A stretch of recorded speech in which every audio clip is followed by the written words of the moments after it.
A long time ago in 2008, Chuckles is walking through an alley. He can't remember his name because he's used so many.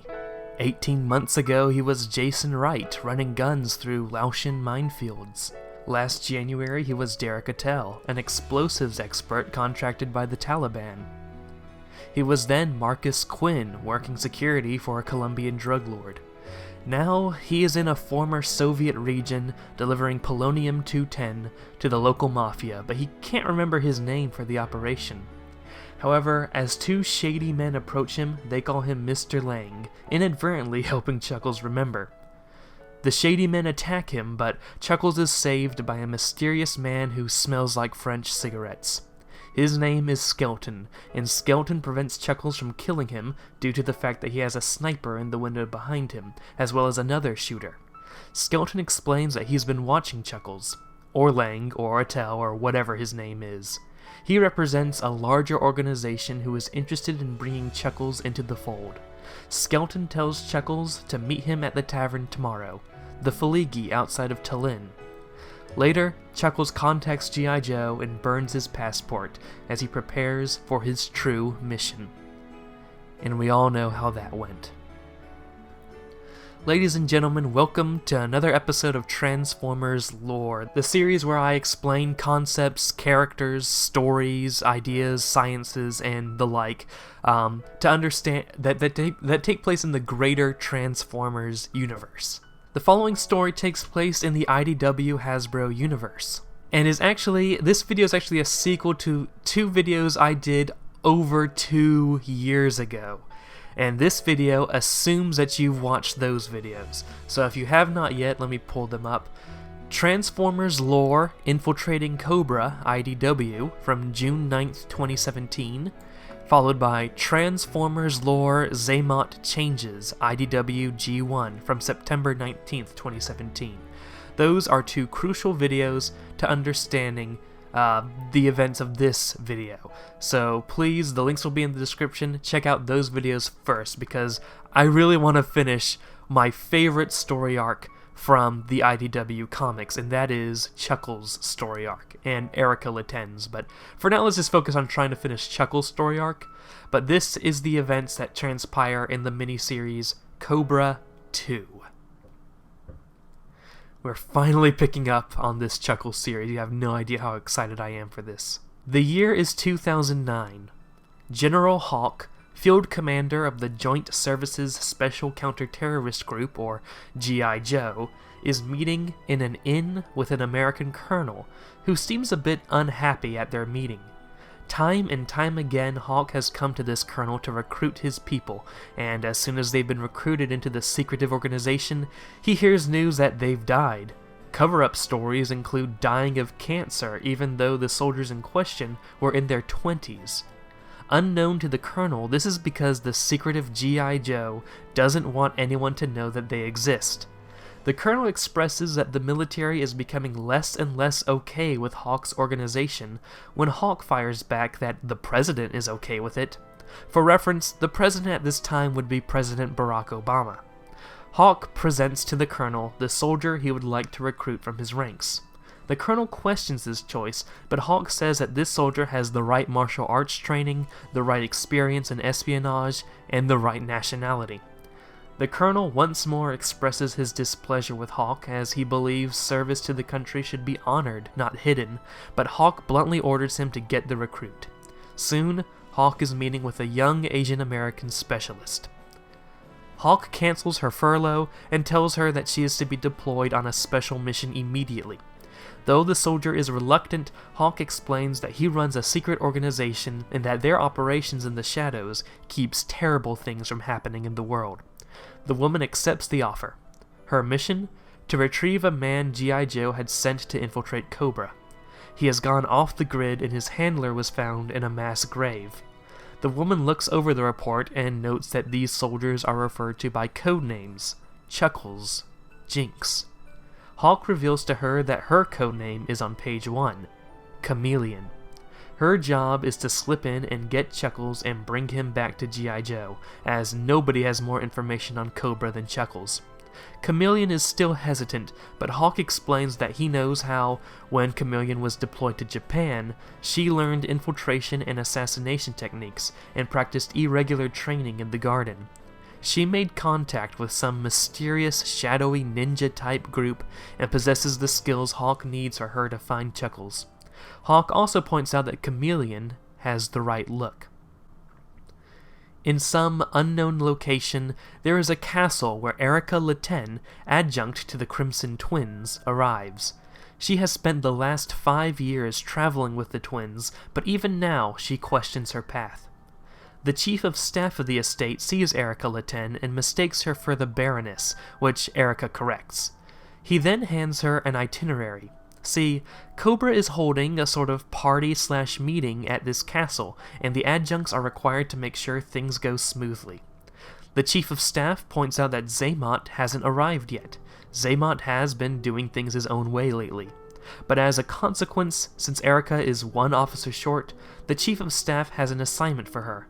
A Cobra officer known as Crocmaster has not yet answered as to whether or not he can come to the banquet tonight, and his adjunct has... well, he's had an accident. Erika is to go down and meet with Crocmaster and confirm his attendance. Erika goes down and sees what happened to the adjunct, consumed by crocodiles, as Crocmaster emerges from the water. As Crocmaster, in broken English, explains with a psychological lack of empathy what happened to the adjunct, Erika manages to get Crocmaster to agree to coming to the banquet as long as his crocodiles, Siamese and saltwater, are taken care of. After the harrowing meeting with Crocmaster, Erika hides in the women's bathroom, shaking at the experience. Erika has spent most of her time with the Powleys, a more luxurious life in the ranks of Cobra. She hasn't really come face to face with the twisted underbelly of the organization. But as she trembles, the Baroness storms in and aggressively asks her what she's doing. The Baroness tells her to shut up, insults her, and tells her that she can't believe she has to be the one to tell her to get herself together just because they have a history. The poor performance of Erika reflects badly on the Baroness. After all, the two are sisters. As Baroness leaves, she tells Erika to not make eye contact the next time they see each other. Slamming the door, she tells her to do one thing right, and Erika continues to tremble. As Erika emerges from the bathroom, she runs into Xamot Powley. Xamot observed the spat between Erika and the Baroness and tells her that he's here for her while sexually harassing her. Tomax arrives and splits up the incident and apologizes for Xamot's behavior, all the while preventing any more problems. "You won't be a problem for us?" Tomax asks. No, of course not, Mr. Powley," Erika replies. "Wonderful," Tomax says, but Erika can't help but think that things are getting worse working for Cobra. In a prison not that far from the Cobra castle, guards find themselves slain by a katana as Chameleon infiltrates the prison, taking out guards with shuriken.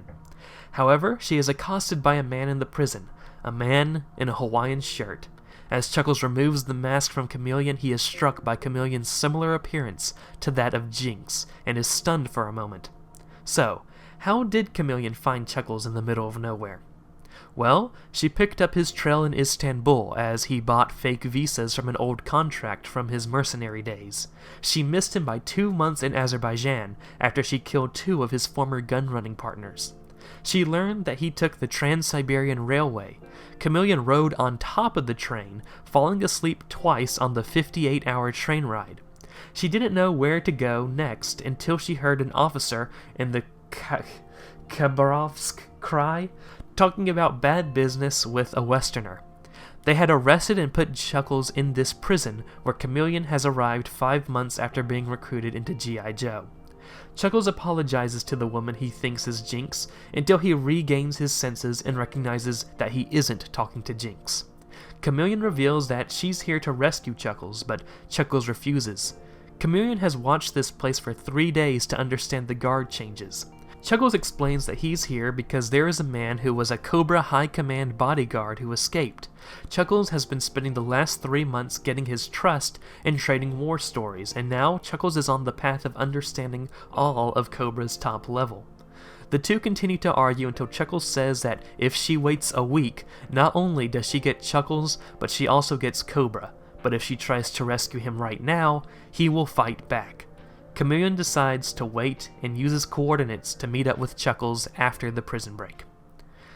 Meanwhile, as Erika leaves a long shower, she finds Xamot in her bathroom.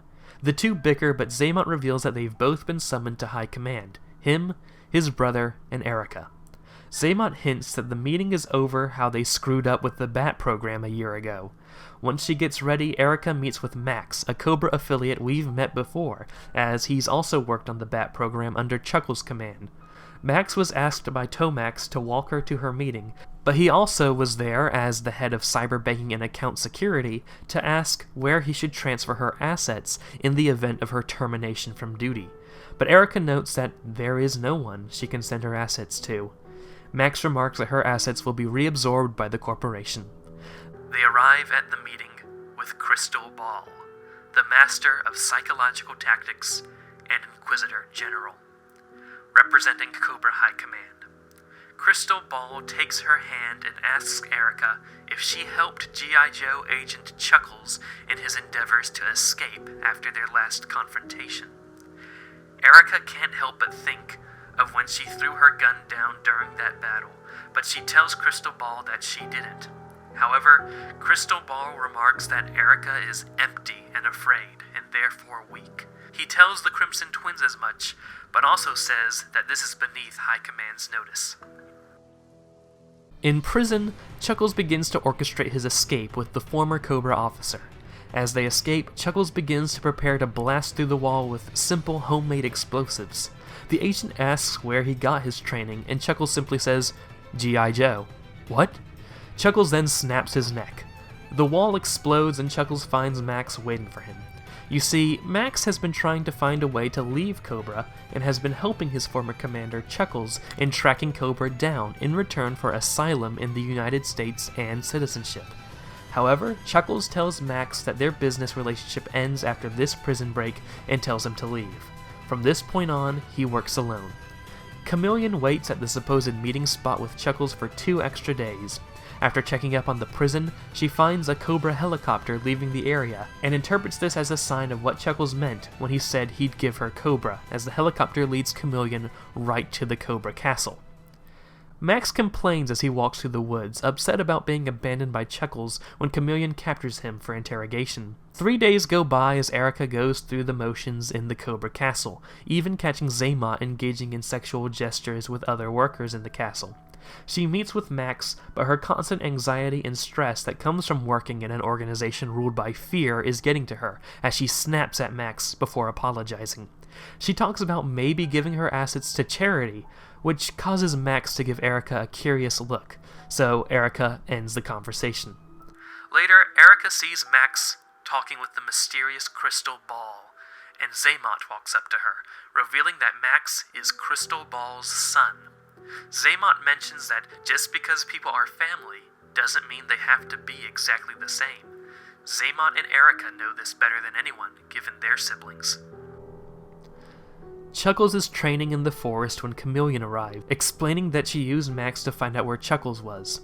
She learns that Chuckles is planning a one-man attack on the castle, and Chuckles asks Chameleon to pull Max out of the castle to prevent him from being hurt in the attack. Chameleon asks if Chuckles was going to go through with the attack and let Max get hurt if she didn't show up to pull him out, and Chuckles is silent.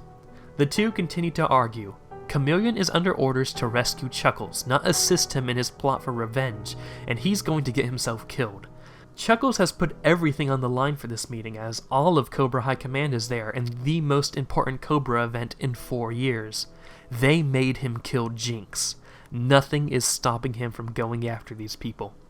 Chameleon yells that he's a soldier and needs to follow orders, and Chuckles says that destroying Cobra is the mission, and that following orders got him where he was now, and that anyone who follows Hawk's orders is a fool. Chameleon says she's getting Max, and Chuckles says that the coming battle will be ugly. Chameleon remarks that it already is. Erika is getting ready for the final ceremony's banquet when she is called up by Tomax, who informs her that they have information that Chuckles is encamped 3 miles away from the castle. He is ordering her to join a Viper group in killing Chuckles. Tomax has had suspicions about Erika's allegiances since the incident at the Bat Factory, and he's giving her a second chance, which is rare in Cobra. As Erika joins the Viper team, she sees Xamot, and Xamot whispers something into her ear. Erika immediately tells the Vipers that there's been a change of plans, and that the Vipers are going to have to go without her as she received new orders from Xamot. The Vipers agree and move out without Erika. Erika runs through the castle, planning on escaping via Crocmaster's catacombs since he should be at the banquet. However, she is horrified when Crocmaster emerges from the water as he hates the ceremonies. He orders her to go back as nobody is allowed to leave that way. Erika points out that she doesn't have any other choice, which Crocmaster responds by firing a harpoon into her shoulder. However, Erika's body armor under her clothes allowed the harpoon strike to not incapacitate her, and she pulls out her gun, killing Crocmaster and his crocodiles. She misses one crocodile and is about to die when Chameleon arrives on her way into the castle to save Max.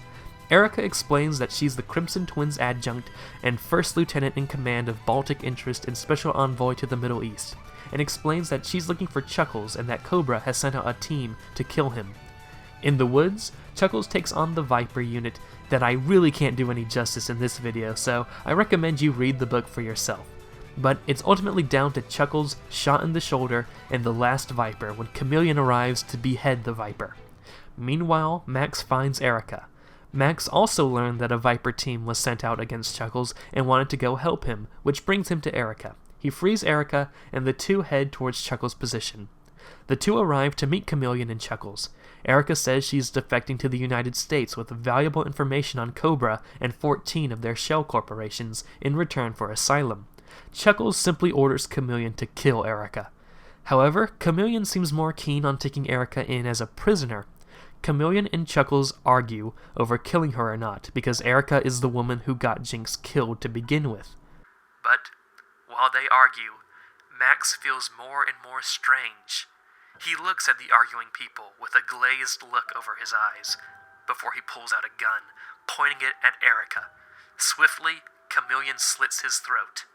As Max lays in a pool of his blood, he trails off. "Dad? I can't hear you, Dad. It's dark. I'm scared." Somehow, he had been possessed or entranced by Crystal Ball. Chameleon is horrified and tries to console Chuckles, but finds that Chuckles doesn't care as Chuckles goes off to launch the attack on the castle. Flash forward to Erika in a G.I. Joe holding cell, giving up information to the Joes. She claims that Xamot told her that Cobra was going to kill her after the death of Chuckles, and so she felt prompted to escape. Hawk and Chameleon watch the interrogation while Hawk criticizes Chameleon for letting Chuckles escape. Chameleon tells Hawk that she was unable to do so as nothing was going to stop Chuckles, and it would be easier and more beneficial to bring in Erika. Hawk finds the logic acceptable, and Chameleon asks for Chuckles to receive a commendation. But Hawk denies it, as this is G.I. Joe, and G.I. Joe doesn't do commendations, and that Chuckles was insubordinate. Chameleon tries to argue, but Hawk dismisses her. Silently, Chameleon stands there before she finally speaks out of line. "Screw you, sir. That man I saw, he was broken. Whatever he had inside, it had turned to stone. What he endured took his humanity, but he surrendered it willingly for his country, for you. He killed the woman he loved with his own hands because he believed you when you told him that there was nothing more important than his mission. And you're getting more from that pencil-pushing sociopath in there than you ever could have from him. You used him. You used him as coldly and cruelly as that psychotic Cobra Inquisitor used his son. I thank God in heaven they exist for you to fight, and you them, because God help this world if either one of you is ever turned loose on it.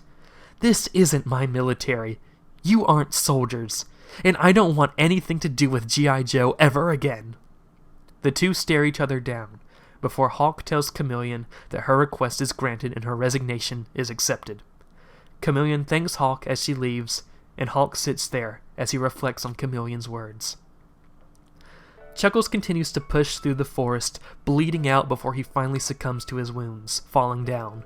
When he wakes up, he's in a mysterious room as he is greeted by a shrill voice. This isn't the castle, that was evacuated.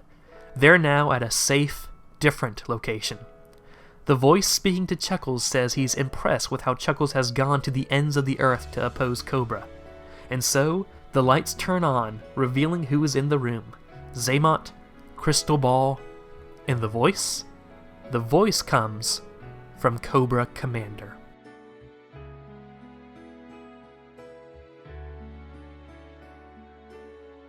And that's going to wrap up this episode, continuing the story of Chuckles. I hope you've enjoyed. The Chuckles arc in G.I. Joe is really my favorite story arc in the entire IDW universe, and I hope I can spread the awareness of how good this story is. Thank you guys so much for watching. Check out all my social media links in the description below. Consider supporting me on Patreon to keep the channel running. And yeah, have a great day, ladies and gentlemen.